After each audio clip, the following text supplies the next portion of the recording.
Guys, before today's video starts, please go down and subscribe. All right, so today we're going to talk about how much it cost me to LS swap my S197. I'm going to have every link and, pricing for everything that I bought for my swap. Your prices might be better than mine, it might be worse than mine, it might cost you more than me, it might cost you less than me. I did this to try and make a 450 to a 500 horsepower LS drag car, basically, or a street car, or whatever you want to claim it as. So let's start with how much it cost me to build the motor. So I've got 36-pound injectors, I've got some breathers, I've got the two dipsticks, which are flexible, one for the Turbo 400, one for the oil dipstick. I have got the manual gas pedal and the manual throttle cable, obviously. These are about 15 to 20 bucks. They came on a different intake I needed that came with the rails that I needed. So they're about 20 bucks together, but I didn't buy them. They came, with another set. ICT Billet Valley cover cost me like 20 something dollars. I'm gonna put every price, as I'm talking on the screen, and then every link will be in the description for every part that I have bought. The only things that I do not have a link for is for everything in the transmission, except for the flywheel and for the camshaft and the valve springs.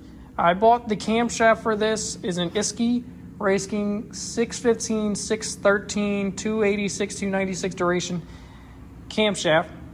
And I bought some BTR 660 valve springs with that cam for $280. Bucks from AutoZone. The little filter back here, I believe, cost me like $14 or $16 from AutoZone as well. I obviously cut the power steering pump off. Let's see. I have the loop here for the coolant. You can run heat on your S197 if you run two lines from here back to the heater core lines that run through your firewall and retain your factory heat. You can do that. This bus block that runs all my powers off of it to every individual thing that needs power directly to the battery was only about 15 bucks. Factory radiator, factory reservoir, factory upper radiator hose for the Mustang, factory lower hose with an extension piece, a plastic tubing with another hose that I found laying around here with basically a 90 and a little bit of an extension that I bought for the lower. It's pretty simple. Now I'm not going to go over the chassis of the car because I've already said it in other videos on what's done to the chassis. We're just going to stick to the LS stuff. So as we continue, I spent $174 on the standalone wiring harness. It came with the fuse block setup already done, the plugs for the ECU, the OBD port, everything already done. You literally just give it 2 grounds over here, 2 grounds on the block, 1 ground over there, and you have 2 powers that run over there, and then there's a key on power inside the car. That's it. That's it for your whole wiring harness for the engine. Now, I also bought like a sensor here and a sensor there, but none of that matters. This is for basically like a quick rundown. Now, if you do this swap and you want to keep a stock motor and you get like a 4L80, 4L60E transmission, and you get them both for like $2,000, and you go ahead and buy this standalone harness, you can probably do this swap for $2,000 to $2,500. Really easy. Now, I have about $3,500 to $4,000 in this whole swap, and that's with the cam. With the transmission is a Turbo 400. It has a manual valve body. It has a trans brake. It has an SFI belt, a deep sub pan, and it also came with the 5,000 stall converter and a TCI Outlaw shifter, which also has the button for the trans brake setup. And it came with the cable, which that cost me $1,300 for the transmission setup alone. Basically, the only things you won't have a link for are the transmission, the converter, and the camshaft and the BTR 660 valve springs, which you guys can go and look up on BTR's site how much the 660 valve springs cost and whatever cam you want to put in your car. I also have a set of LS9 head gaskets, some eBay head studs, some LS7 lifters, and some 7400 push rods. All these things will all be listed down below. Just go down below, add it all to your shopping cart. 90% of this stuff is all eBay stuff, and it has all worked great for me. A lot of stuff is good, a lot of stuff is bad. It's give and take when it comes down to this stuff. For the fuel system side, I have this one adapter that comes from ICT Billet that has an AN port that comes off of it that runs to my nitrous fuel rail. This was $34.99. I also have another extension, a quick connect here, and a 90 here. I have a price for this connector, the 90, the hose that runs down to the factory fuel line that comes from the factory tank in the back, and then this quick connector and this AN cap. All have different prices for each one. You can buy them or do your own thing. If you want to run a returnless system, you just won't buy this. You'll buy just the connector here and then run an AN line all the way back to your factory fuel tank in the back. It's pretty simple. I turn the key on, it turns on the fuel pump driver module all the way at the back of the car. For the factory fuel pump, it turns on, sends fuel up here, and bada bing, bada boom. We get fuel. We are running NGK BR7EFs, spark plugs. And I'm trying to think, anything else that's up there? I don't think there's anything else up there I need to go over. Obviously, I used some flex pipe exhaust and some MagnaFlow tips that I had laying around here. But as if you go inside the car, you can see my TCI outlaw shifter with my trans brake button that is all wired up and working.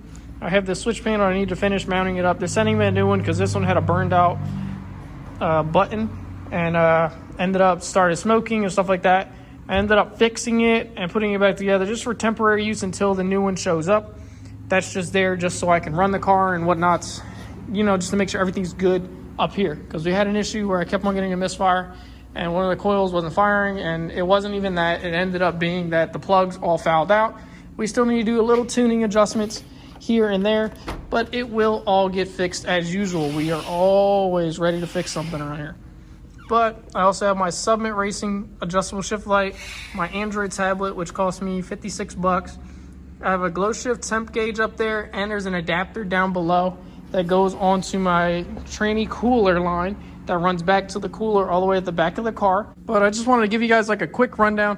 I'm going to throw the car in the air, show you guys everything underneath the car, and give you guys, the whole rundown on how that all is set up. It's pretty simple, just a turbo 400. There is a plate under there that allows you to adapt your stock 5R55S transmission cross member to a turbo 400 mount, which I will also have the listing for that. There is also a turbo 400 mount under there. All right, so let's go over everything underneath the car, since this is the part that people ask me a million times. Those are the factory 3-valve motor mounts. 3-valve, 4.6 liter Ford motor mounts, okay? As you can see, the swap plate right there that bolts onto the motor, and that's it, and it sits on the factory Ford motor mount. All the, hockey puck on the factory Ford K-member. Don't have to do anything. Like, you don't have to do a damn thing. I have a BMR radiator support. There's the extension hose that I used from the factory Ford radiator hose. I used an extension here and ran it up and over to the thermostat housing on the LS. The upper hose is the factory hose, if you can see it all up there, as I've showed you. The coolant lines, you can run heat in your car if you want. You can run heat, it's right there. You run those two lines to your heater core and you will have heat inside your car. This is also the factory 5.3 oil pan. There is no issues with clearance whatsoever. No issues with clearance, no problems. In front, in back, anywhere, all around.